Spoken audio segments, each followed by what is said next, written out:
วัสดีนะครับเช้าวันพฤหัสที่ 12 กุมภาพันธ์ 2569 นะครับขอมาแล้วฝากกดไลค์กดแชร์กดติดตามกดติดตามแล้วก็กระบือตำบลกุดว่าอำเภอกุชินารายจังหวัดกาฬสินธุ์ครับ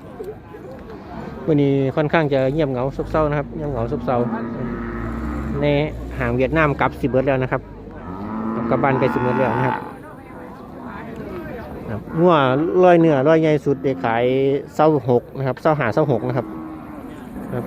อ้วนๆนะครับสูงร้อยแบบนี้นะครับ25 26นะครับคนแม่ลูกงามๆกับ24 25 26นะครับแม่ลูกส่วนมากกับนับไทยกลางกับหมื่นน้อยๆนะ14,000นะครับนับชาโลลีเป็นก็เปิดรัก2เงินนะครับ20,000นะครับกินสมูทกินเพี